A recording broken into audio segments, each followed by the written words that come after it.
Kepada sidang jemaat yang dikasihi Tuhan, sebelum kita masuk dalam ibadah raya pada sore malam hari ini, kembali saya mengucapkan selamat sore buat kita semua.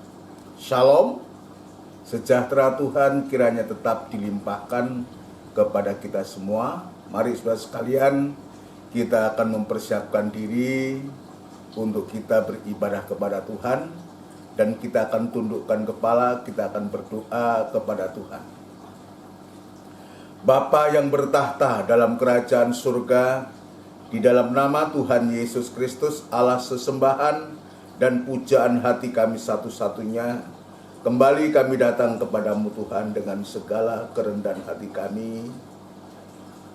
Sore hari ini kami membawa hidup kami ke tangan-Mu untuk berbakti, beribadah kepadamu.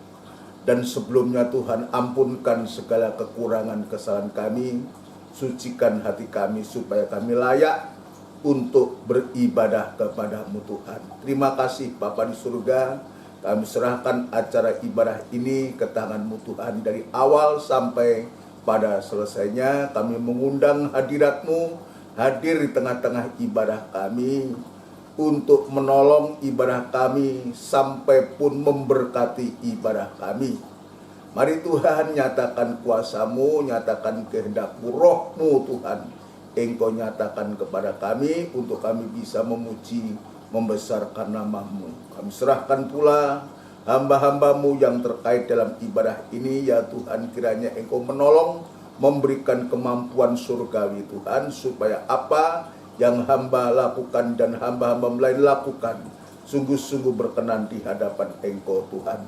Terima kasih Tuhan Yesus, terima kasih alat-alat yang kami gunakan biar Tuhan jamah dan kuasai. Namun demikian kami menyadari di saat kami beribadah, kuasa kegelapan tidak tinggal diam untuk mengganggu ibadah kami, dan kami sehati panggil nama-Mu yang penuh kuasa untuk mengusirkan segala pekerjaan setan itu di dalam nama Tuhan Yesus Kristus, darah Kristus yang berkuasa. Terima kasih Tuhan, terima kasih. Kami sambut ibadah ini di dalam nama Tuhan Yesus Kristus. Haleluya. Amin. Puji Tuhan. Saudara sekalian yang dikasihi Tuhan, mari kita akan segera masuk dalam puji-pujian dan kita mempersiapkan diri kita untuk kita mengagungkan serta memuliakan nama Tuhan. Kita akan melakukan pujian dari buku NR 38, saku bahwa serta dengan Allah, dan disambung dengan NR 49 sampai masa tuamu. NR 38 dan NR 49.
Haleluya.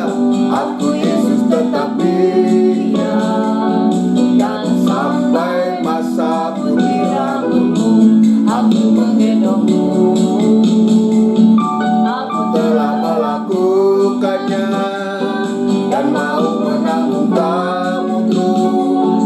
Aku mau memikul kamu dan menyelamatkanmu. Aku mau memikul kamu dan menyelamatkanmu. Aku mau memikul kamu dan menyelamatkanmu. Haleluya.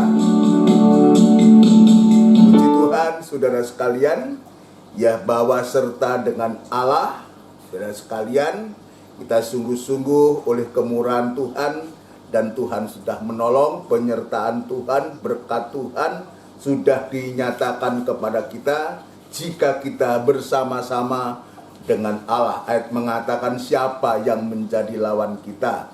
Namun demikian kita tetap ya percaya bahwa Tuhan tidak pernah meninggalkan kita, bahwa serta dengan Allah.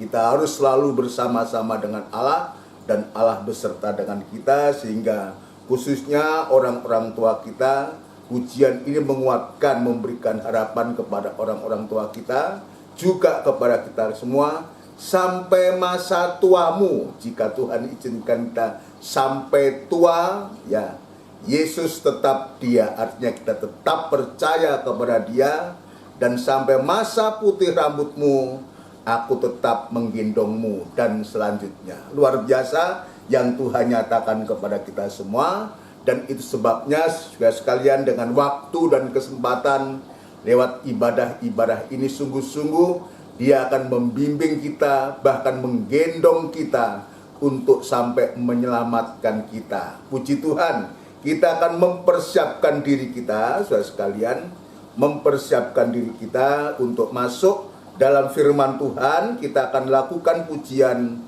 dari buku NR nomor 6, saudaraku. NR nomor 6, Ku Siapkan Hatiku Tuhan.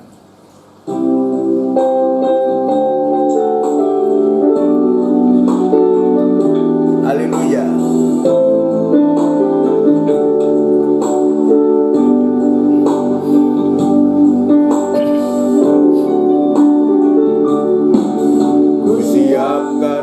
Hatiku Tuhan untuk dengar firman-Mu saat ini.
Bersama kita tundukkan kepala.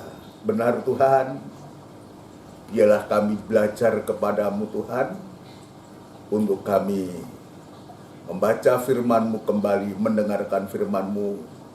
Dan itu sebabnya kami juga menyiapkan hati kami untuk menerima sabda-Mu Tuhan. Dan itu sebabnya berfirmanlah kepada kami, dan kami siap untuk mendengarkan firman-Mu. Urapi firman-Mu, dan urapi kami sekalian dalam pengurapan yang datangnya dari Tuhan sendiri. Demikian pun Tuhan, sekali lagi berkemurahanlah kepada kami, membuka hati kami Tuhan, supaya firman-Mu boleh mendapatkan tempat yang terutama di dalam hati kami Tuhan. Terima kasih, kami berdoa untuk gereja-gereja-Mu yang lain yang bersamaan beribadah semacam di tempat ini. Ya Tuhan, kiranya Engkau menolong, Engkau juga memberkati, memakai para hamba-hamba-Mu, para gembala-gembala semua Tuhan, dan pemakaian Tuhan terutama dalam pembukaan firman-Mu untuk disampaikan kepada jemaat-Mu Tuhan.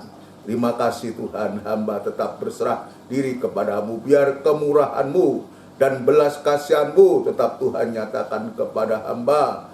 Tuhan, Engkau mengetahui keterbatasan, ketidakmampuan hamba.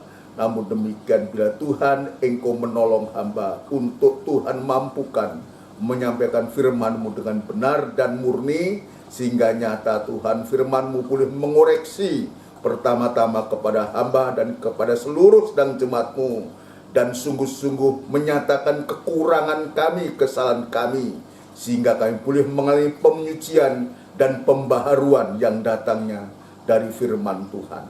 Terima kasih Tuhan Yesus, terima kasih kepada sidang jemaat-Mu yang saat ini berada di rumah mereka masing-masing. Ya Tuhan, kiranya Engkau menolong, Engkau dudukkan dengan baik, dan tetap memberikan hati yang rindu dan merindukan Engkau Tuhan.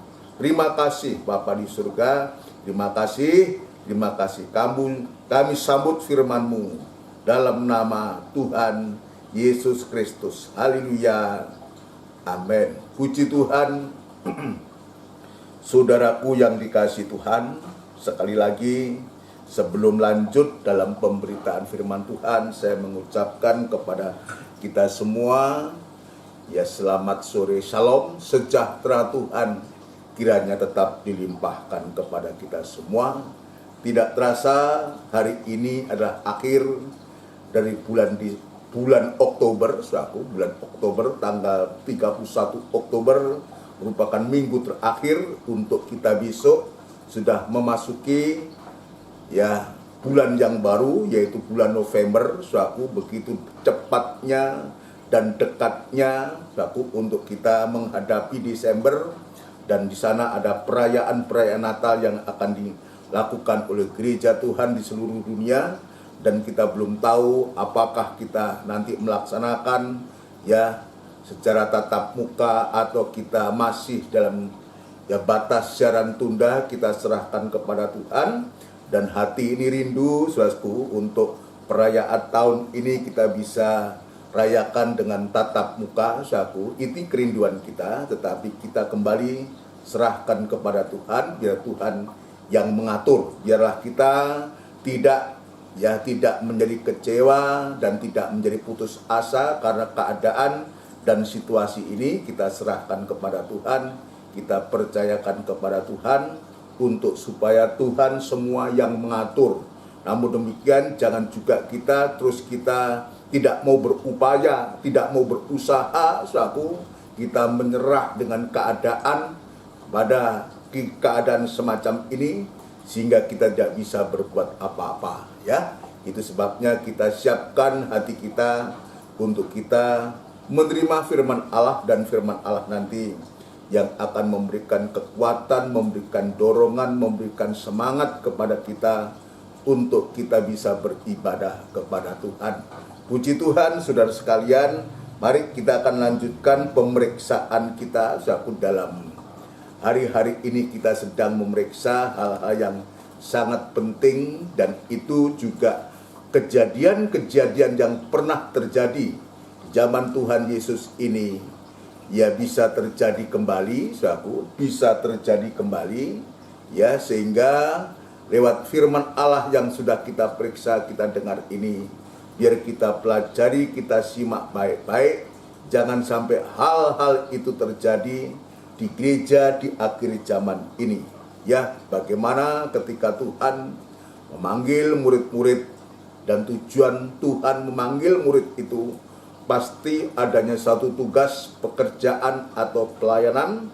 Namun demikian dalam perikop itu, dalam Injil Lukas pasal yang ke-6 ayat 12 sampai yang ke-16 itu, ayat yang ke-16 itu ya dituliskan Yudas anak Yakobus dan Yudas Iskariot yang kemudian menjadi pengkhianat. Ini sudah terjadi 2000 tahun yang lalu, ya, 2000 tahun yang lalu terjadi suatu pengkhianatan dari seorang murid kepada gurunya.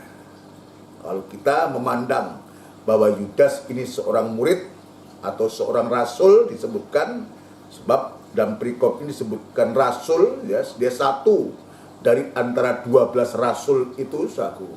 Tetapi jelas ayat mengatakan Yudas Iskariot yang kemudian menjadi pengkhianat. Ya, menjadi pengkhianat. Ini merupakan satu label, ya, merupakan suatu penyebutan yang tidak baik, ya, semacam tanda, ya, semacam kalau di Indonesia si A itu koruptor dan semua. Ini label ini sangat tidak baik untuk kita, dan itu sebabnya apa yang tercatat, yang tertulis ini menjadi suatu peringatan bahwa ternyata orang yang dekat dengan Yesus, ya, bahkan orang yang mendapatkan suatu kepercayaan dari Yesus untuk memegang suatu jabatan pun, dia juga bisa berkhianat. Ini ingat baik-baik. Bisa berkhianat, bisa tidak setia, dan pengkhianatan itu justru menyakitkan ketika dia menjual gurunya, Tuhannya itu dengan harga hanya dengan 30 keping perak. Sekalipun pada akhirnya uang itu pun tidak bisa dia gunakan, ya, dia menyesal, saudaraku, dengan sikapnya itu menjual Tuhan itu, tetapi penyesalan itu tidak ada artinya, saudaraku, dan dia binasa. Lalu yang kedua, tampilnya Petrus di sana. Ada murid yang namanya juga Petrus. Petrus ini juga kehidupan yang tidak lebih baik daripada Yudas. Dia juga setelah Tuhan ditangkap, dan sebelum ditangkap dia mengatakan siap untuk dipenjara dan siap untuk mati untuk Yesus. Tetapi faktanya, kenyataannya, setelah Tuhan Yesus ditangkap, ya, maka Petrus ini juga menyangkal Yesus sampai 3 kali. Tetapi untung, ya, untung, kita ini selalu untung, saudara. Ya, sudah begitu masih untung. Untung Tuhan itu sudah mengatakan, aku berdoa buat kamu Petrus, supaya engkau tidak gugur dari iman. Jadi ini perkataan ini, saudaraku, ini menjadi suatu fakta, dan benar-benar pada akhirnya Petrus itu benar. Dia menyangkal Yesus, saudaraku, tetapi akhirnya dia mendapatkan kesempatan lewat sorot mata yang penuh belas kasihan itu untuk kembali kepada Tuhan, dan dia melayani Tuhan sampai akhir hidupnya. Ya, puji Tuhan. Dan dia katakan, dan engkau, jikalau engkau sudah insaf, sudah sadar, sudah bertobat, saudaraku, kuatkanlah saudara-saudaramu. Petrus ada tugas, kalau kamu insaf, kamu bertobat, kamu menyadari bahwa kamu salah. Jadi ingat, ya, Petrus bisa salah. Ya, juga Petrus mewakili kita. Kita juga demikian bisa salah, apapun salah kita, sedalam apapun kejahatan kita, kesalahan kita. Tetapi kalau kita mau insaf, mau sadar, dan tidak berbuat lagi, tidak mengulangi perbuatan dosa lagi, maka Tuhan pun juga masih memberikan kesempatan seperti Petrus. Dan dia bahkan diberikan tugas, dan engkau, jikalau engkau sudah insaf, sudah bertobat, sudah menyadari kesalahanmu, tugasnya adalah kuatkanlah saudara-saudaramu. Dengan pengalamannya dia, lalu dia banyak menulis dalam suratan khusus. 1 dan 2 Petrus itu begitu luar biasa. Petrus menuliskan dalam suratnya itu. Nah, lalu pertanyaannya kepada kita, kalau Yesus itu berkhianat, Petrus sudah menyangkal, saudaraku. Lalu bagaimana ke 10 murid yang lain, saudaraku? Iya, ternyata, saudaraku, dan saya belum menyampaikan ini, ternyata 10 murid yang lain pun juga tidak lebih baik daripada Petrus. Ya, sekali lagi saya ulangi. Ternyata 10 murid yang lain pun juga tidak lebih baik dari Petrus. Ternyata juga ketika Yesus ditangkap, mereka semua semburat, semua melarikan diri, dan tinggalkan Yesus seorang diri. Termasuk Petrus saat itu. Lalu Petrus akhirnya menyangkal. Memang tidak diceritakan murid-murid yang lain sampai menyangkal semacam Petrus. Tapi cukup dari 10 yang tidak disebutkan itu, saudaraku, sudah terwakili oleh Petrus ini. Sesungguhnya mereka pun juga menyangkal. Buktinya apa? Dia semua melarikan diri. Andai kata saat itu, ya bukan hanya Petrus yang ditanya, saya yakin juga mereka akan menjawab seperti Petrus. Jadi itulah kehidupan kita. Coba kita membaca. Kita buktikan dalam Injil Markus pasal yang ke-14. Nanti kita juga akan lihat, saya sedang memang mencari, saudaraku, ayat-ayat itu, dan saya menemukan Markus pasal 14 ayat yang ke-50, saudaraku. Nanti kita juga akan baca Matius pasal 26 ayat 56. Ya, ini perikopnya saat Yesus ditangkap, ya. Ya, setelah Yudas, dia dengan rombongannya datang kepada Yesus setelah peristiwa Taman Getsemani, saudaraku. Dan Yudas ini datang dengan ciuman pengkhianatan ini, saudaraku. Ya, dan Tuhan sungguh luar biasa. Ya, ayat yang ke-50. Markus pasal 14 ayat yang ke-50. Lalu semua murid itu meninggalkan dia atau Yesus dan melarikan diri. Tidak ada seorang pun yang tinggal. Tidak ada seorang pun yang coba ingin menolong Yesus saat itu. Tapi semua meninggalkan Yesus dan melarikan diri untuk mencari selamatnya sendiri. Ya, coba sekarang kita akan membaca Injil Matius pasal 26. Injil Matius pasal 26, saudaraku, ya. Injil Matius pasal 26, saudaraku.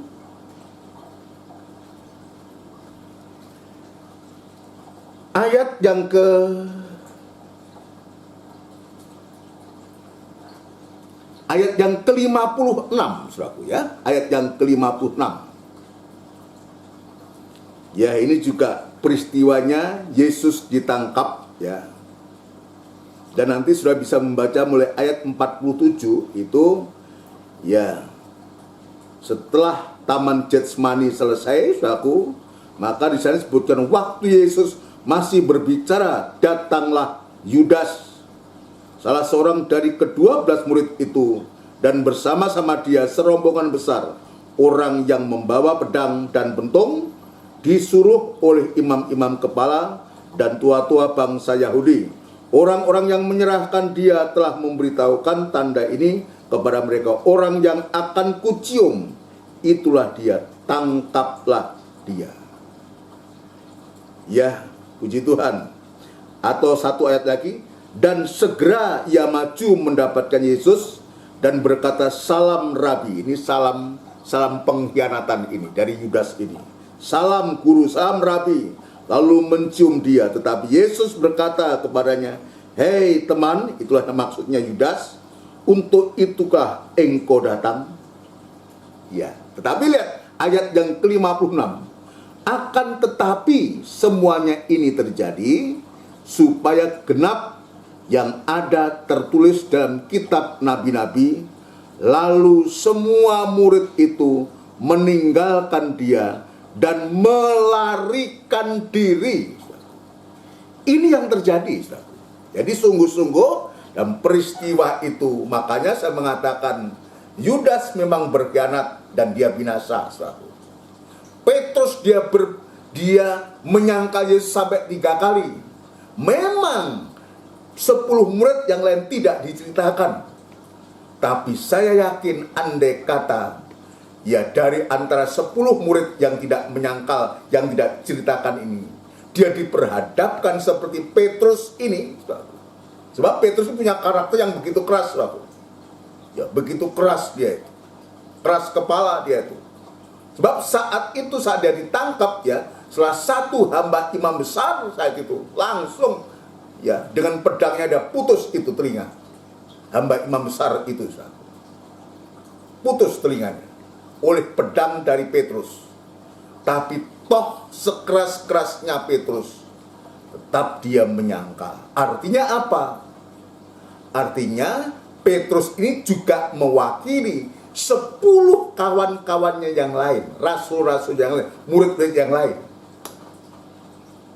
Sebab tadi saya mengatakan andai kata 10 murid ini juga diperhadapkan dengan seperti Petrus ini pun, dia pasti juga menyangkal. Buktinya dia melarikan diri. Coba kalau dia tidak, ya saya muridnya Yesus, tapi ini tidak, meninggalkan dia dan dia melarikan diri. Artinya apa? Yesus harus sendirian. Yang tadinya bersama-sama. Ya. Dan begitu Yesus harus menghadapi masalah yang pelik ini, dia ditinggalkan murid-murid. Inilah yang kita sebutkan, saudara, teman yang tidak dalam suka dan duka. Ketika ada duka, dia meninggalkan temannya. Kalau saya bicara tentang teman pertemanan, saudara, dia tidak tinggal dalam suka dan duka. Tapi ketika temannya itu dalam duka, dalam kesulitan, dalam kesusahan, dia tinggalkan temannya sendiri. Dia hanya teman dalam suka, tapi tidak dalam duka. Sikap ini juga ada pada kita. Ya, sikap ini juga ada pada kita. Biar kita ini menjadi suatu koreksi buat kita. Ya, dalam satu jemaat, sahu, ya mungkin ada jemaat yang banyak atau sedikit, ya, sedikitnya 10 orang, 20 orang, 30 orang, bahkan ratusan sampai ribuan orang satu jemaat. Coba ketika kita tidak ada sesuatu, tidak ada masalah, ya katakanlah di gereja, apalagi saudara sekalian yang Tuhan izinkan ada masalah itu gembalanya atau pimpinannya seperti Yesus ini. Ya, contoh yang nyata, Yesus sendiri sebagai pemimpin besarnya dia, yang sudah 3,5 tahun runtang-runtung ke sana kemari. Ya, kemana saja, di mana ada Yesus, di situ ada murid-murid. Toh masih bisa ketika Yesus itu dalam kesulitan saat dia ditangkap, dia tinggalkan semua. Demikian pun juga tidak heran kalau sewaktu-waktu seorang gembala ini bukan karena dosa ya, bukan karena kejahatan, tapi oleh karena pelayanan yang Tuhan percayakan, oleh karena firman Allah, maka umpamanya dipersoalkan, ada persoalan yang berkaitan pelayanan itu. Kira-kira bagaimana sikap kita sebagai jemaat Tuhan? Kita memberikan dukungan atau kita meninggalkan gembala itu sendiri?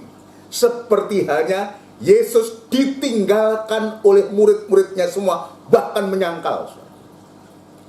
Dari sini kita diajar, saudaraku, untuk supaya pengalaman yang terjadi pada Yesus ini tidak terjadi pada kita. Kita diajar untuk supaya apa? Ketika saudara kita dalam masalah persoalan, baik dia oleh karena kesalahannya, baik oleh karena saudara kita melakukan firman Allah, apakah kita masih ada empati kepada saudara kita itu, atau malah sudah tuh salahnya sendiri, jahatnya sendiri, kapok dia tanggung resiko?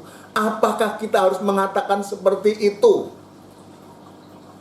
Padahal kalau kita belajar tentang tubuh, satu tubuh dan banyak anggota. Jika bagian anggota tubuh itu ada yang sakit,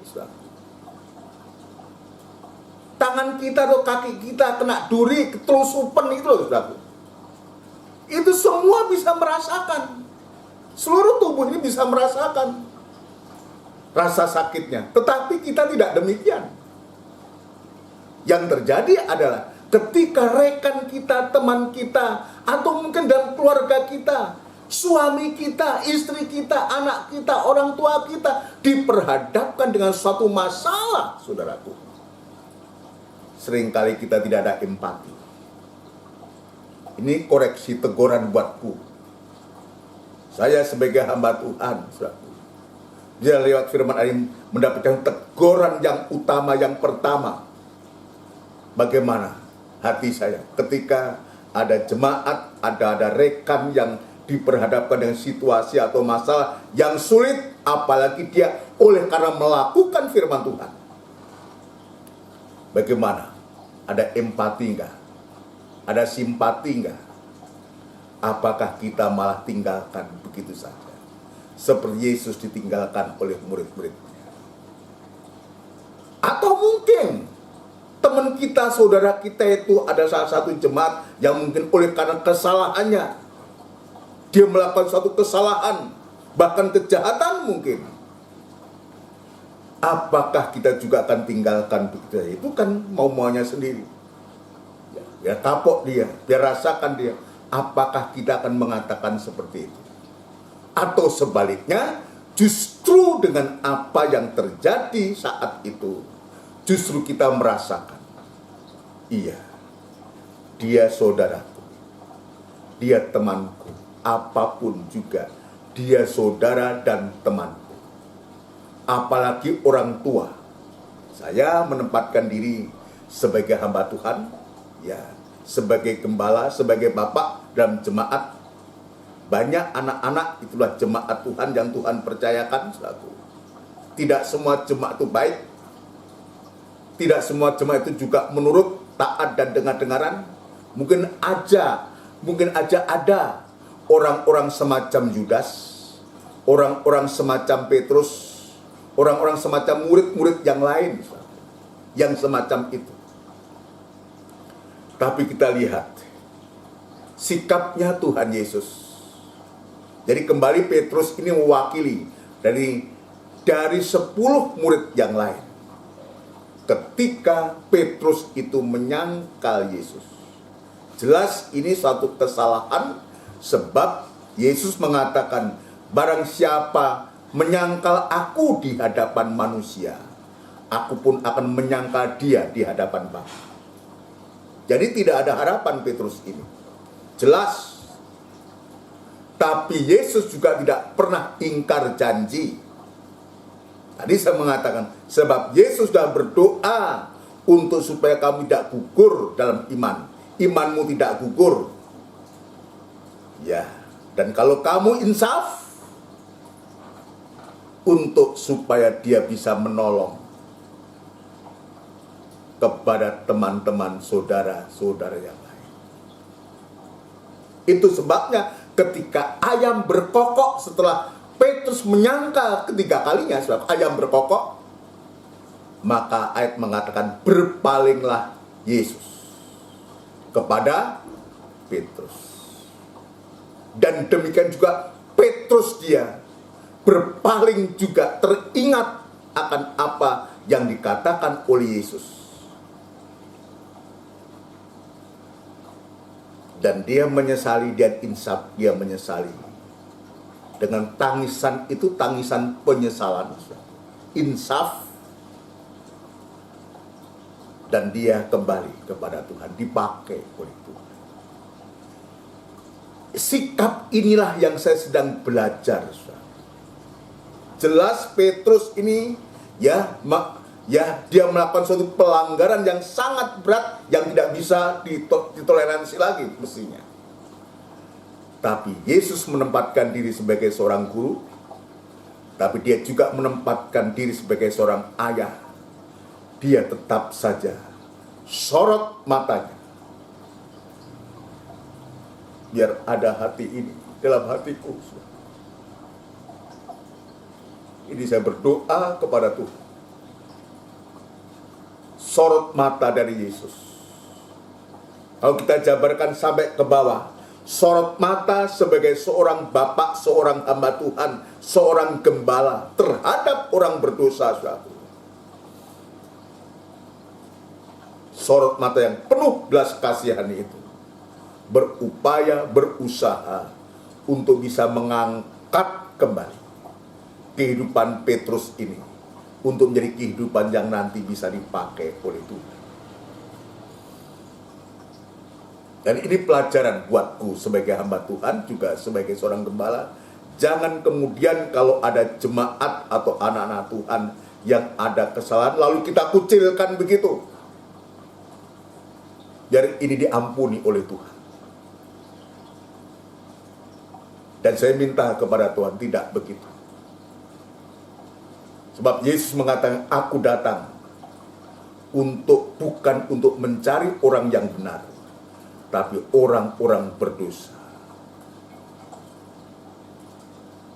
Ya, ini perkataan Tuhan.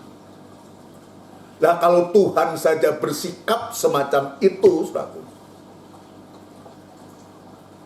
seringkali kita bersikap seperti tidak mau seperti Yesus. Kita cenderung untuk menghakimi, cenderung untuk segera menyingkirkan atau mengusir atau mengucilkan orang yang kita anggap salah itu. Padahal hatinya Tuhan itu merindukan untuk supaya seperti Petrus ini, dia bisa insaf dan kembali kepada Tuhan. Kalau diberikan kesempatan, dia tidak mau insaf, tidak mau bertobat, tidak mau berubah, ya sudah, kita serahkan kepada Tuhan. Tuhan yang akan punya cara untuk menolong saudara-saudara kita semacam ini. Jangan dari pihak kita memberikan suatu penghakiman, atau kita mengucilkan, atau kita menyingkirkan orang itu. Ingat, kita tidak lebih baik daripada Petrus. Kita juga tidak lebih baik daripada 10 murid yang meninggalkan dia dan melarikan diri. Ingat ini. Sama kita ini. Dan Petrus dan teman-temannya, dia membiarkan Yesus itu seorang diri. Dia harus diadili. Dia itu harus dicaci maki. Dia harus tinju, diludahi. dikata-katain. Seorang diri. Nggak tahu yang lain di mana murid-muridnya itu. Hanya seorang diri. Tapi apa yang Tuhan kerjakan? Ketika dia hanya seorang diri itu, dari ini menemplak diriku sendiri. Apa yang Tuhan kerjakan ketika dia seorang diri itu? Untuk menanggung semua itu. Justru untuk supaya kita hidup kembali. Untuk supaya kita terselamatkan, diselamatkan oleh Dia. Ini yang Tuhan kerjakan, saudara sekalian. Itu sebenarnya janganlah kita menganggap diri kita itu baik, kita tidak lebih baik daripada katakan 12 murid ini semua. Ada yang berkhianat, ada yang menyangkal, meninggalkan dia sendiri dan melarikan diri. Itulah kita yang seringkali kita tidak mampu untuk menghadapi kenyataan hidup ini. Ini yang kita lakukan. Tapi mata Tuhan itu penuh belas kasihan. Oh, haleluya. Haleluya, haleluya. Puji Tuhan. Coba kita membaca dalam 1 Petrus pasal yang kedua. 1 Petrus pasal yang kedua. Haleluya. 1 Petrus pasal yang kedua. Puji Tuhan sekalian ya. Haleluya. Ada nasihat yang begitu indah. Lebih baik kita baca ayat 21 atau ya ayat 21. Nanti sudah bisa membaca ayat yang ke-18. Kita langsung baca ayat 21. Sebab untuk itulah kamu dipanggil, karena Kristus pun telah menderita untuk kamu dan telah meninggalkan teladan bagimu, supaya kamu mengikuti jejaknya. Ingat, dia sendiri tergantung di kayu salib. Dia dicaci maki, dia dihinakan, bahkan diludahi sekalipun. Dia sebutkan menderita untuk kamu, untuk kita semua. Bukan karena dia terkutuk. Dia terkutuk untuk menanggung kutuk yang harusnya jatuh pada kita. Ini yang Tuhan lakukan. Ayat 22, ia tidak berbuat dosa. Siapa yang nulis ini? Petrus yang pernah menyangkal dia. Sekarang dia tunjukkan, jika kamu insaf, tadi Injil Lukas tadi dia mengatakan jelas, jika kamu insaf, saudaraku, kuatkanlah saudara-saudaramu. Sekarang dia lakukan. Dia menunjukkan ini. Ya, ia tidak berbuat dosa. Dan tipu tidak ada dalam mulutnya. Ketika ia dicaci maki, ia tidak membalas dengan mencaci maki. Coba bandingkan kita. Ketika kita dikata-katain, orang itu mengata-katain satu kata, dua kata, kita bisa 10 sampai 100 kata untuk membalas caci maki itu. Tapi dia katakan ketika dicaci maki, ia tidak membalas dengan mencaci maki. Ketika ia menderita seorang diri. Ini suatu pelajaran yang begitu indah buat kita. Untuk mengingatkan, untuk menyadarkan kita. Tadi saya katakan, kita tidak lebih baik daripada Petrus. Tidak lebih baik daripada 10 murid yang lainnya. Yang tidak mampu, tidak berani menghadapi kenyataan itu. Tapi Yesus ini teladan yang sempurna. Ketika ia menderita, ia tidak mengancam, tetapi ia menyerahkannya kepada Dia yang menghakimi dengan adil. Ia sendiri, perhatikan, tidak ada temannya. Ia sendiri telah atau sudah memikul dosa kita. di dalam tubuhnya di kayu salib. Ia sendiri. Ini kenapa? Sebab semua meninggalkan dia. Saudara sekalian, dia sebagai manusia, dia harus menderita, harus taat sampai mati. Ya, dikatakan ini, ia sendiri telah memikul dosa kita di dalam tubuhnya di kayu salib, supaya kita ini, catat baik-baik, supaya kita yang telah mati terhadap dosa, yang sudah mati terhadap dosa. Apa harapan dari orang mati? Kan sudah mati. Apa yang bisa diperbuat oleh orang mati? Apakah orang mati akan menolong orang mati?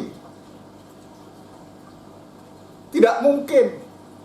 Kita sudah mati oleh karena dosa, saudaraku. Ya, supaya kita yang telah mati terhadap dosa hidup untuk kebenaran oleh bilur-bilurnya. Nya besar, kamu telah sembuh. Oleh bilur-bilurnya, oleh tetesan darah Kalvari itulah kamu menjadi hidup kembali. Ya, ini yang Tuhan tunjukkan kepada kita di hari-hari ini. Untuk membuka mata kita. Jangan ada satupun orang yang menganggap diri paling benar, paling baik, paling suci, apalagi sempurna. Jika Tuhan tidak mau menderita, habislah kita.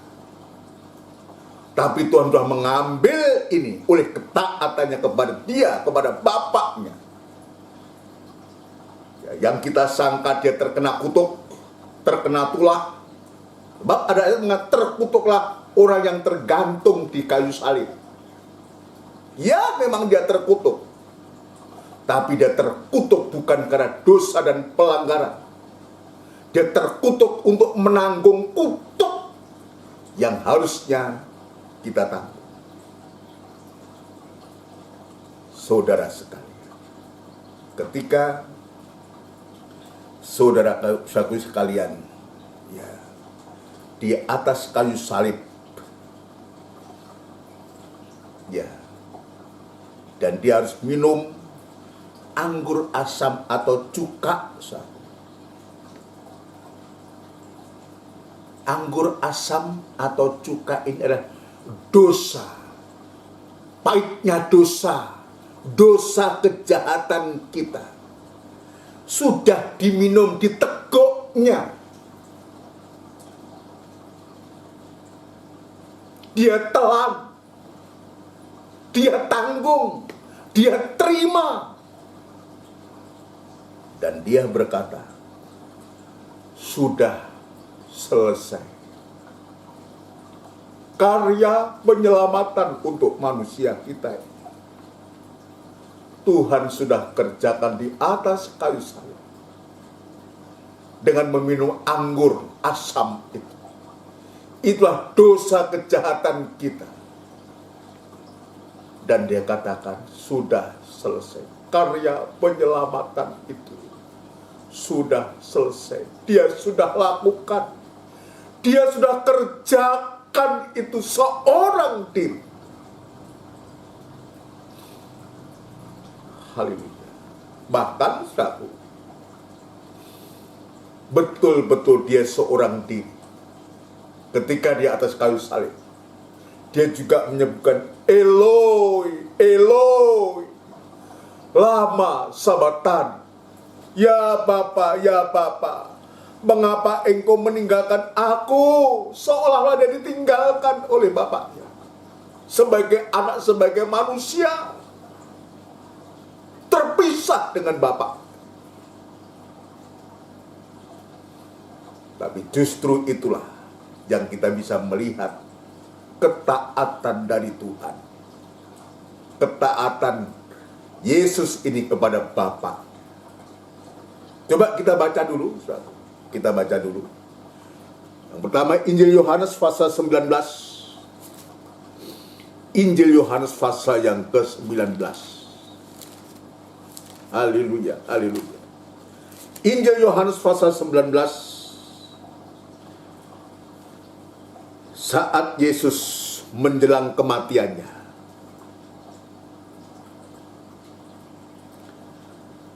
Ayat 19, ayat 28 sampai dengan 30. Kita membaca. Ya, puji Tuhan. Pasal 19 Injil Yohanes ayat 28 sampai 30.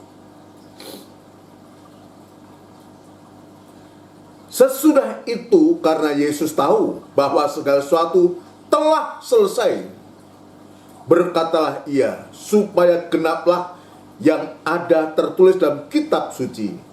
Aku haus. Ya. Di situ ada suatu bekas penuh anggur asam. Maka mereka mencucukkan bunga karang yang telah dicelupkan dalam anggur asam pada sebatang hisop. Ya, hisop itu ya kerjanya menyerap, ya, menyerap, ya, semacam lumut karang begitu, saku, ya, dia menyerap. Ini ada penjelasannya sendiri. Saya tidak sedang menjelaskan itu, saku. Ya, hisop lalu mengunjukkannya ke mulut Yesus. Sesudah Yesus meminum anggur asam itu, berkatalah ia, sudah selesai. Artinya sudah genap, sudah terlaksana. Apa yang selesai? Karya penyelamatan terhadap manusia. Orang-orang manusia yang jahat dan berdosa, dia tekuk, dia minum. Saudara sekali, dia minum, dia teguk. Lalu ia menundukkan kepalanya dan menyerahkan nyawa. Ini peristiwa yang terjadi. Itu sebabnya, saku, ya, kita teringat ada lagu dalam Pesalu, saku, ya. Saya coba cari-cari, ya, teringat lagu itu. Dia mengatakan lagu itu, seorang diri menanggung sengsara. Sebagai manusia dia tersiksa. Seorang diri menanggung sengsara. Sebagai manusia dia tersiksa. Dengan rela serahkan dirinya untuk disalib atas Golgota. Dan seterusnya, nanti sudah bisa menyanyi. Hanya seorang diri menanggung sengsara, tersiksa, ya, tersalib di atas Golgota. Untuk apa? Untuk menyelamatkan kita. Dan tadi ayat mengatakan sudah selesai. Lalu dia menundukkan kepalanya dan menyerahkan nyawa. Ini yang Tuhan kerjakan kepada kita. Jadi kita bisa melihat, saudara sekalian, jika murid-murid meninggalkan sampai dia melarikan diri, bahkan menyangkal, saudara, dia seorang diri.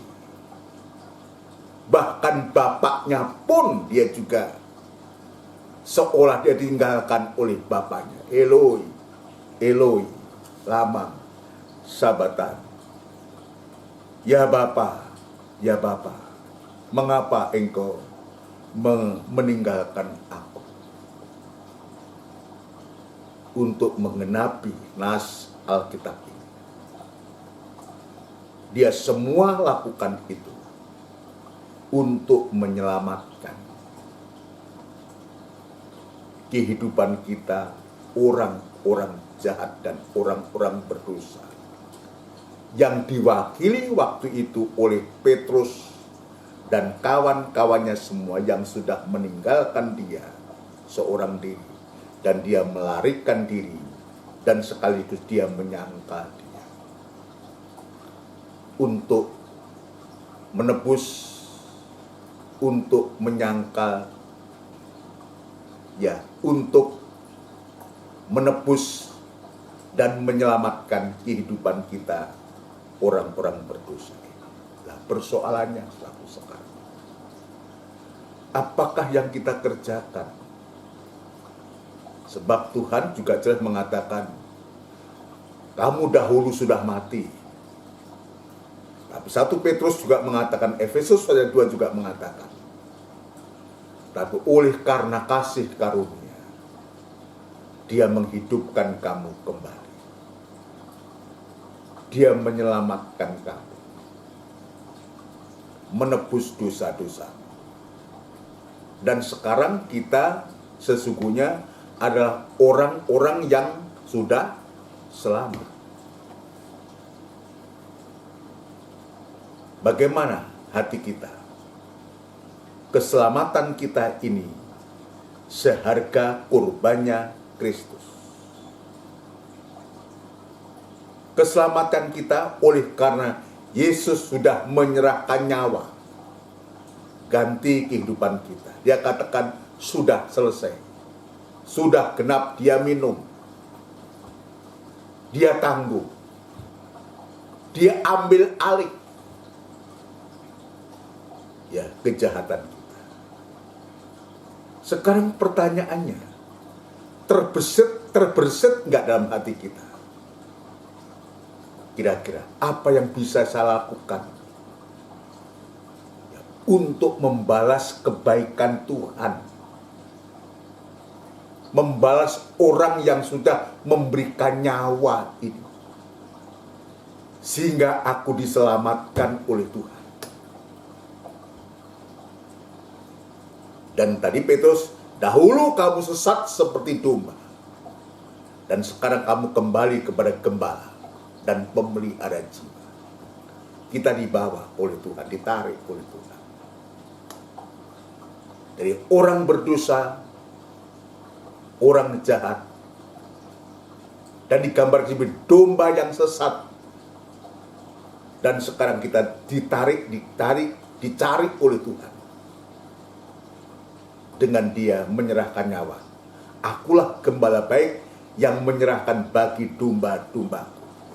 Ini yang Tuhan kerjakan.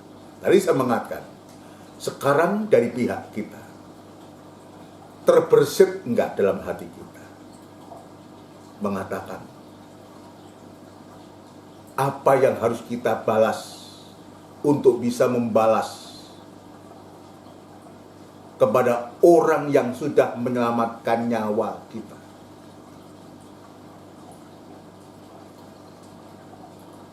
Coba, ini yang harus menjadi pertanyaan yang harus kita jawab. Supaya apa? Kita bisa melakukan. Setelah kita diselamatkan itu mau apa?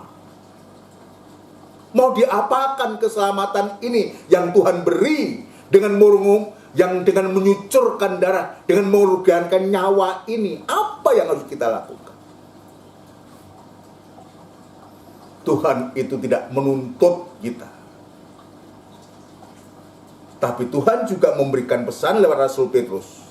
Untuk itulah kamu dipanggil. Untuk apa? Untuk juga kita mau mengambil bagian dalam penderitaannya. Dalam kitab 1 Petrus tadi saya katakan, sebab untuk itulah kamu dipanggil, karena Kristus pun telah menderita untuk kamu dan telah meninggalkan teladan bagi kamu, supaya kamu mengikuti jejaknya. Ya, saya tidak sejauh itu mengejaknya, tapi bagaimana sikap kita, hati kita, ketika kita diselamatkan, sudah diselamatkan oleh Tuhan. Apa yang harus kita lakukan, kita kerjakan untuk membalas belas kasihan Tuhan, keselamatan yang Tuhan berikan kepada kita. Rasul Paulus menuliskan dalam suratnya kepada sidang jemaat Filipi, untuk supaya kita mengikuti jejaknya. Jejak yang mana? Taat, ketaatannya, dengar-dengarannya, taat, dan mengerjakan keselamatan dengan takut dan gentar. Ini saja cukup, saudara. Lebih dulu ini saja. Kehidupan kita diselamatkan dan kita ikuti jejaknya, ketaatannya, sekaligus kita mengerjakan keselamatan itu dengan takut dan gentar. Bagaimana caranya untuk kita mengerjakan keselamatan ini dengan takut dan gentar? Yang paling bisa kita lakukan adalah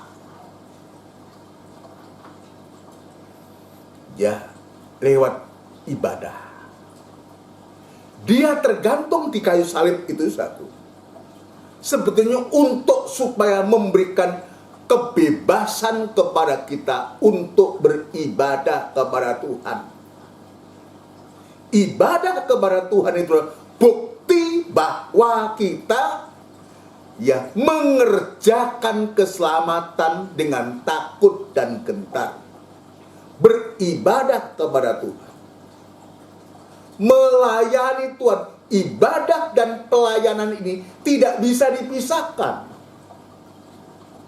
tapi harus dilakukan dengan takut dan gentar, takut dan hormat. Ini yang bisa kita lakukan. Kita belum sampai dituntut untuk menyerahkan nyawa, tapi biarlah kita mengerjakan keselamatan ini. Setelah kita diselamatkan dengan takut dan gentar, penuh dengan hormat kepada Tuhan. Artinya setia beribadah dan setia melayani Tuhan dengan ketaatan kepada Tuhan. Ketaatan kepada Tuhan itu sama dengan mendengarkan firman Allah serta melakukan firman Allah. Ini ketaatan yang dia dengar, dia juga melakukan. Kenapa demikian? Supaya kita tidak disebutkan pengikut yang penipu dan sekaligus nanti bisa menjadi pengkhianat, menjadi penyangka dan menjadi pengkhianat. Yakobus jelas mengatakan, bukan hanya mendengar, tapi harus melakukan firman Allah. Orang yang tidak melakukan firman Allah dan tidak taat dan dengar-dengaran, jadi orang yang tidak melakukan firman Allah itu tidak taat dan tidak dengar-dengaran. Itu disebutkan dia itu seorang penipu. Yakobus, saya teringat ayat itu. Yakobus, ayat yang ke-16. Maafkan, salah ya. Fasa yang pertama ayat yang ke-22, maafkan. Yakobus fasa yang pertama ayat yang ke-22. Tetapi hendaklah kamu menjadi pelaku firman dan bukan hanya pendengar saja. Sebab jika tidak demikian, atau jika kamu tidak melakukan firman Allah, kamu menipu dirimu sendiri. Biar ini menjadi catatan buat kita. Ini catatan buatku, buat kita semua. Jangan sampai kita disebutkan adalah kehidupan atau orang-orang jemaat tetapi menipu. Terlalu banyak mendengar firman Allah, sedikit melakukan firman Allah, bahkan tidak mau melakukan firman Allah. Itu menipu diri sendiri. Itu jahat menipu diri sendiri. Ayo ini biar mulai dari saya. Mulai dari saya mendapatkan koreksi firman Allah. Saya kembali kepada Filipi pasal 2 tadi. Yang bisa kita lakukan di hari-hari ini adalah yang paling bisa kita lakukan. yaitu kita bisa mengerjakan keselamatan dengan takut dan gentar itu lewat ibadah. Filipi pasal yang kedua. Filipi pasal yang kedua. Ya, biar ini memberikan koreksi kepadaku dan kepada kita semua. Ingat, kita tidak lebih baik daripada Petrus, tidak lebih baik ya daripada 10 murid yang lain. Ya, kita lebih banyak kejahatan, kesalahan. Ya, ayat yang ke-12. Hei saudara-saudaraku yang kekasih, kamu senantiasa taat. Ini yang Tuhan temukan lewat Paulus dari sidang jemaat Filipi. Kamu senantiasa taat. Dan sekarang lanjutannya, karena itu tetaplah kerjakan keselamatanmu dengan takut dan gentar. Artinya, Filipi itu sudah mengerjakan keselamatan ini dengan takut dan gentar. Dari mana kita tahu? Ayat mengatakan, karena itu tetaplah. Kata tetaplah itu kan sudah dilakukan dan terus lakukanlah. Karena itu tetaplah kerjakan keselamatanmu dengan takut dan gentar, bukan saja seperti waktu aku masih hadir, tetapi terlebih pula sekarang waktu aku tidak hadir. Sebab saat itu Paulus sedang dipenjara. Jadi dia tidak hadir, tapi Paulus percaya ketaatan dari jemaat Filipi ini. Dia sudah mengerjakan keselamatan dengan takut dan gentar, dan tetaplah kamu mengerjakan itu. Ini pesan seorang hamba Tuhan Paulus yang menderita oleh karena Kristus. Dia juga mengambil bagian dalam penderitaannya, penderitaan Kristus itu. Untuk itulah kamu dipanggil. Paulus dan dulu Saulus dipanggil dan dipakai Tuhan, dan sekarang Tuhan izinkan dia juga ambil bagian dalam penderitaannya itu. Dan dia menulis, orang yang sedang menderita di penjara, dia menulis surat untuk memberikan suatu semangat. Tetaplah kerjakan, ya, tetaplah kerjakan keselamatanmu dengan takut dan gentar. Nah, itu sebabnya yang paling bisa kita kerjakan.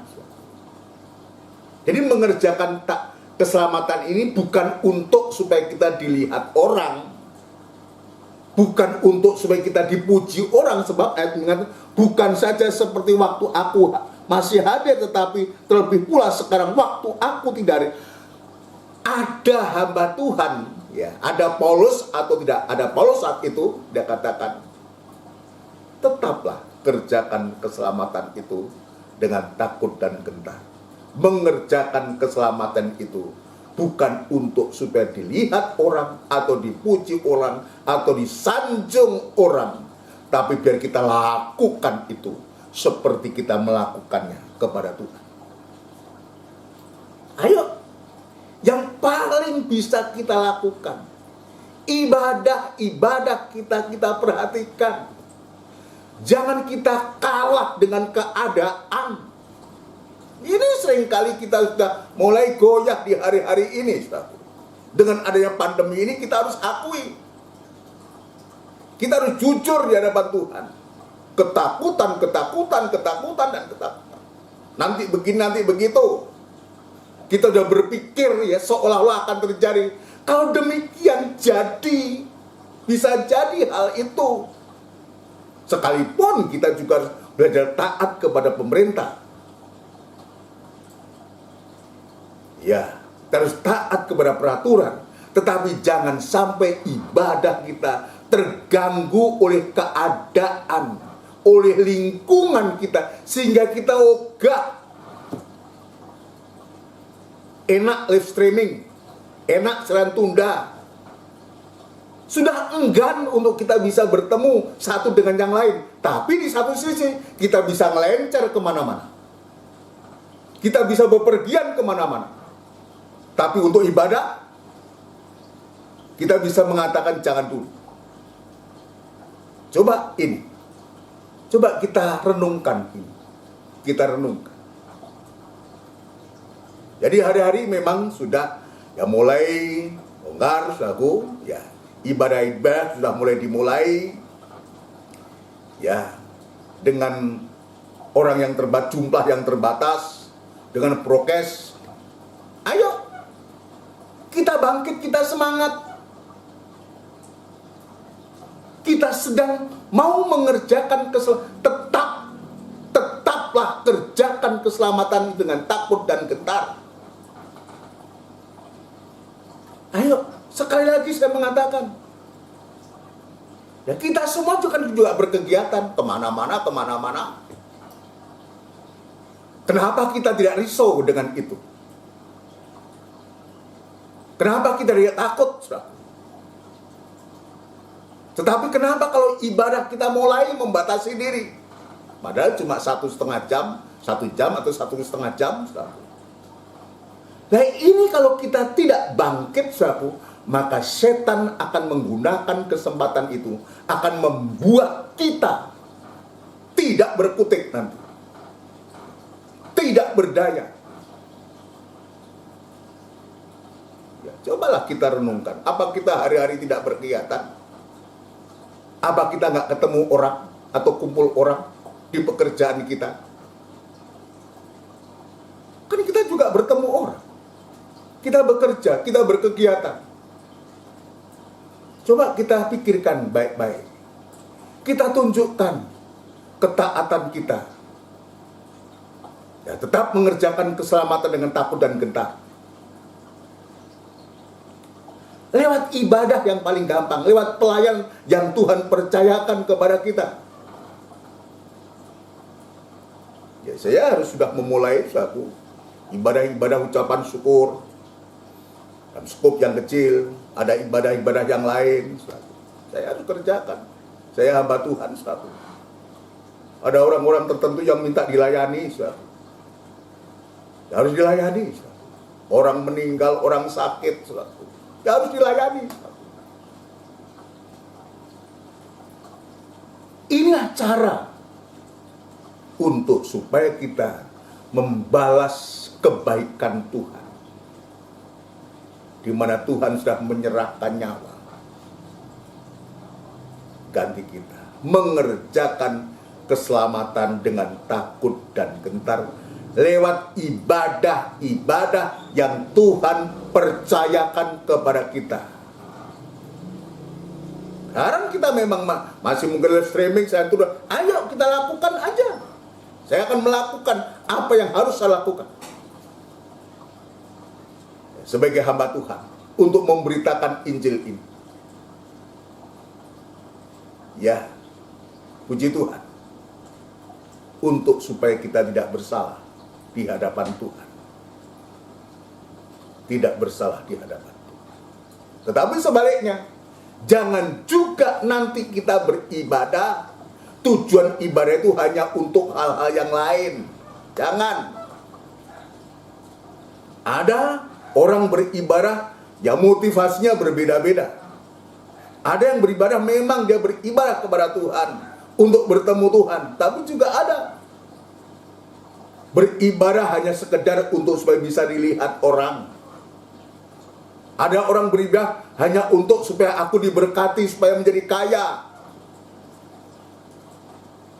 Ya oke sajalah. Tapi itu belum tujuan utama dalam beribadah kepada Tuhan.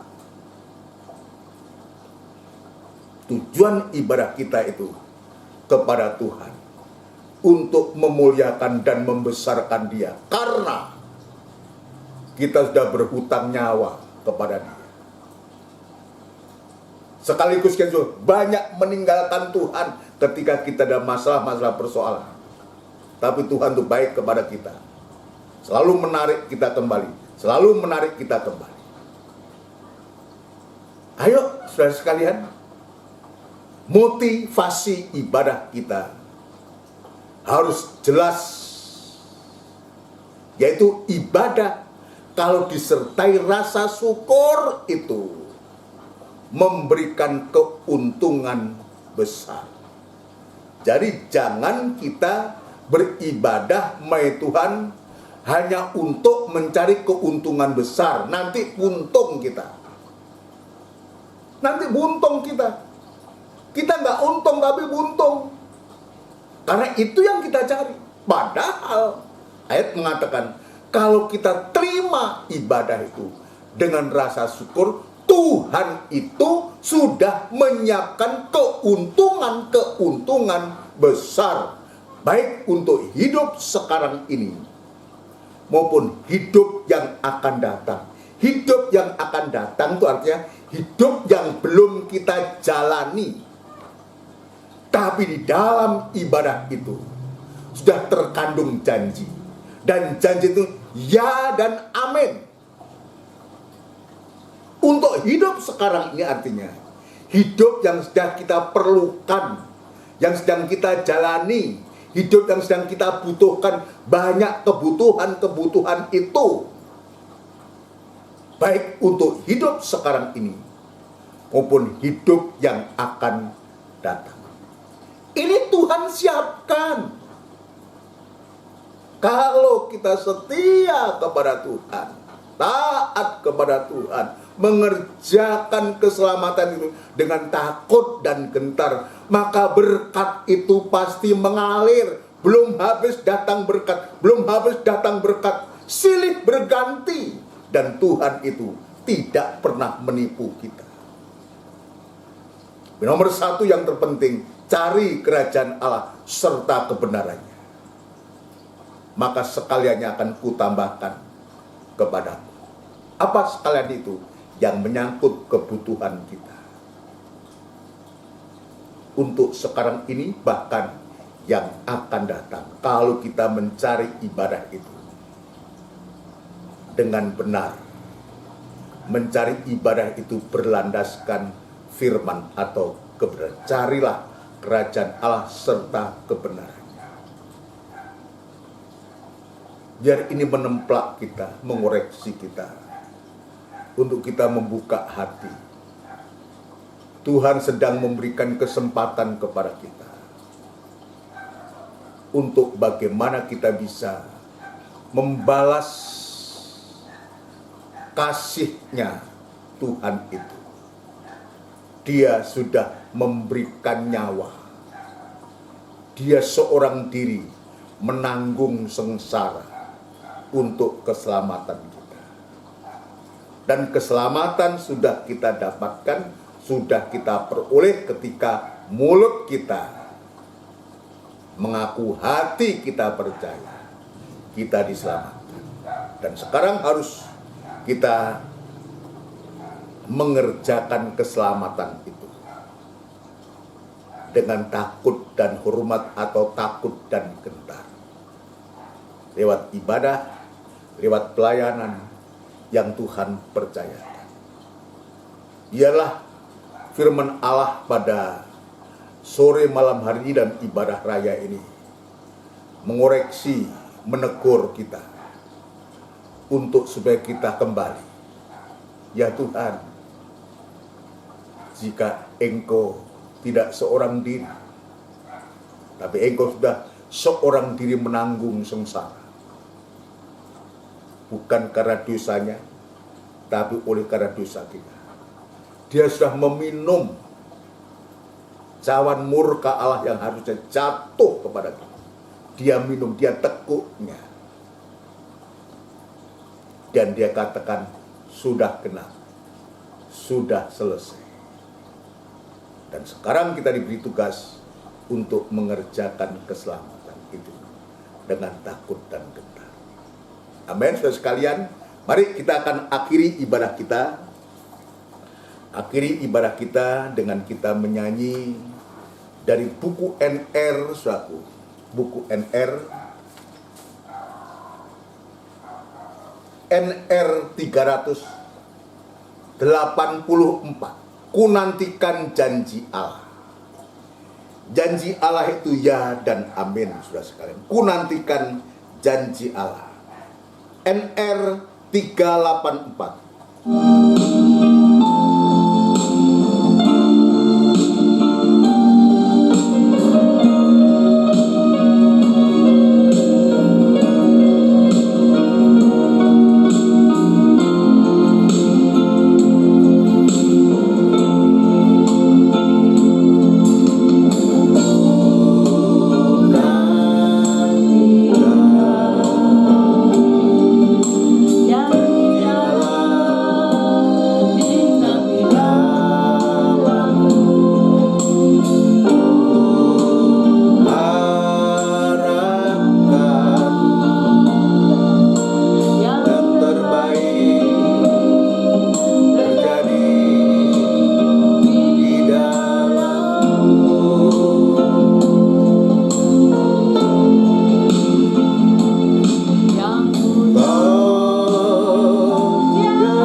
Menunggu apa yang Tuhan janjikan kepada kita. Janji Tuhan ya dan amin.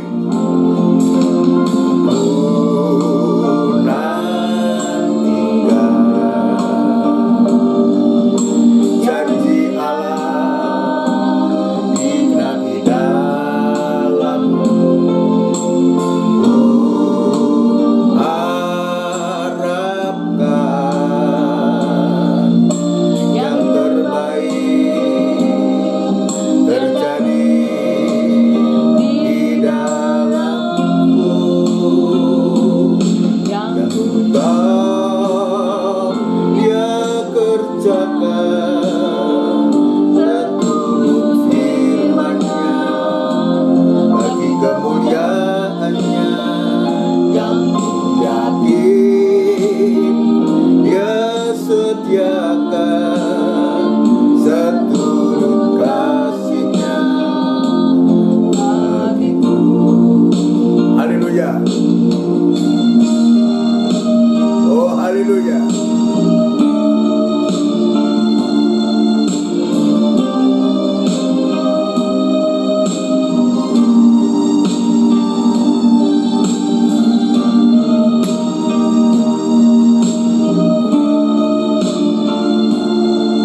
Haleluya.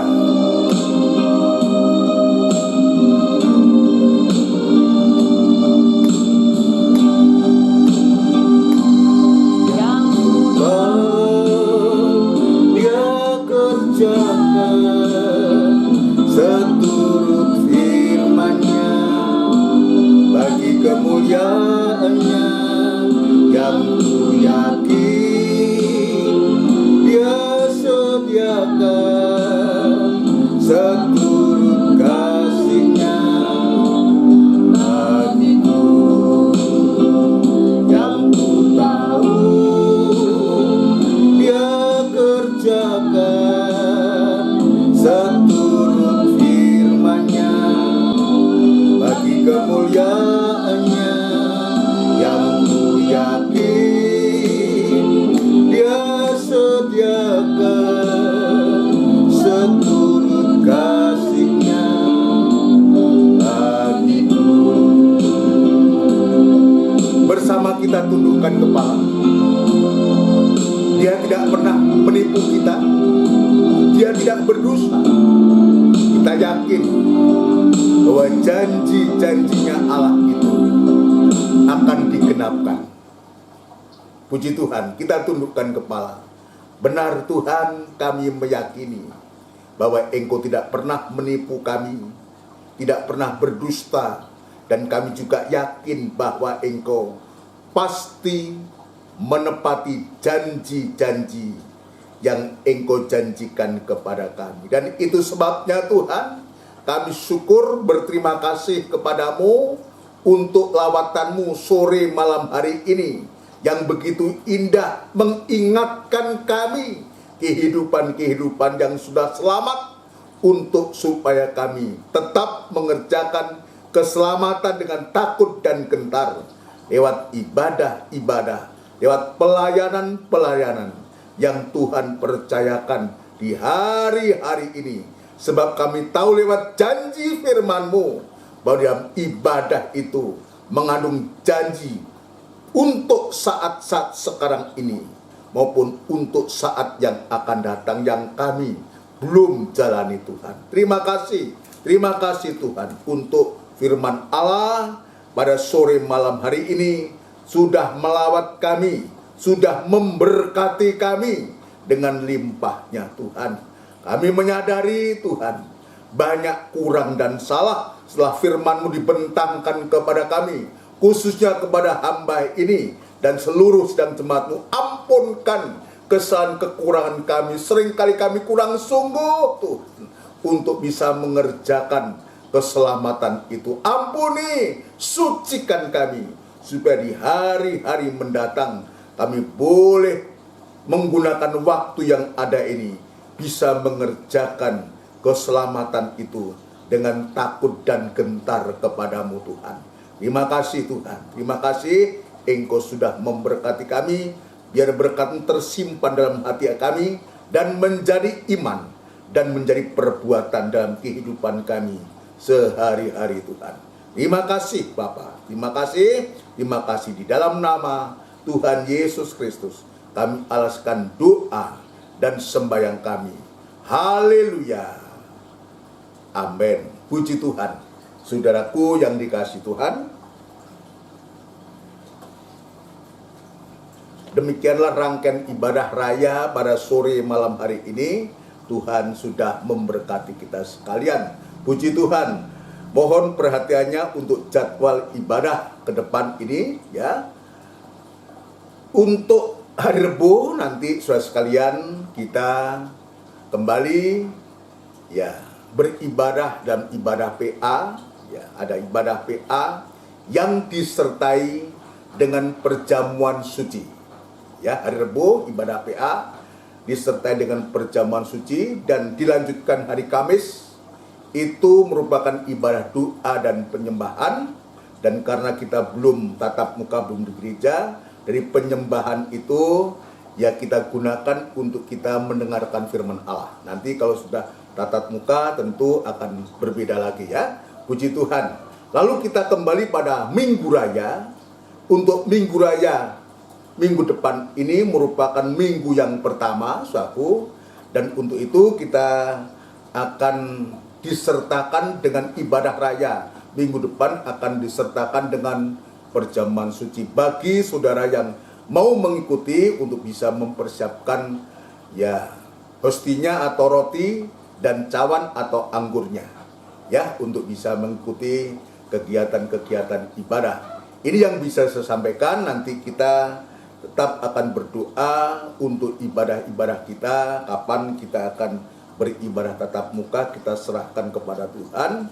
Ya, saya menunggu sampai sejauh mana kerinduan dari jemaat-jemaat semua untuk bisa beribadah tatap muka. Ya, tatap muka dengan terbatas, dengan tetap prokes. Saudara sekalian ya, saya menunggu dari kerinduan dari saudara sekalian semua. Ya, puji Tuhan, kita juga berdoa untuk seluruh sidang jemaat, saudaraku. Baik mulai dari anak-anak, remaja, muda, dewasa sampai yang paling sepuh-sepuh terutama, untuk supaya Tuhan menjaga, melindungi, bahkan memberkati senantiasa dengan berkat jasmani, kesehatan juga terutama yang rohani. Nyatakan kerinduanmu kepada Tuhan untuk bisa menerima firman Tuhan. Juga kita berdoa, aku terus berdoa untuk Bapak Budiono, ya kantor pengembalaan di Johor, supaya Tuhan menolong ya perkembangannya, apakah masih dalam perawatan di rumah sakit ya, kita bawa dalam doa.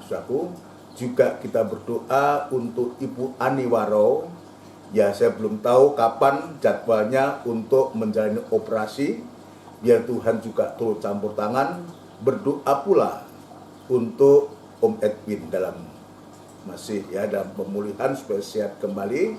Ya, Tuhan menolong juga saudara kita yang menghadapi masalah dan persoalan, ya, biar Tuhan juga memberikan pertolongan, baik itu masalah nikah, rumah tangga, usaha, pekerjaan, kita bawa kepada Tuhan. Sekaligus kita juga berdoa untuk bangsa dan negara kita supaya Tuhan juga menolong. Mari kita akan mengakhiri ibadah kita pada sore malam hari ini dengan doa berkat dan kita tundukkan kepala.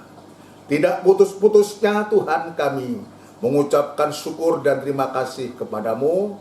Begitu baik dan perhatian lawatanmu kepada kami, asuhanmu kepada kami, untuk supaya sungguh kehidupan kami jadi kehidupan yang berkenan di hadapan Engkau. Banyak hal-hal yang perlu kami juga belajar kepadamu Tuhan. Biarlah Tuhan lewat bimbinganmu kami boleh belajar dan kami boleh menekuninya dan sampai kami boleh melakukannya.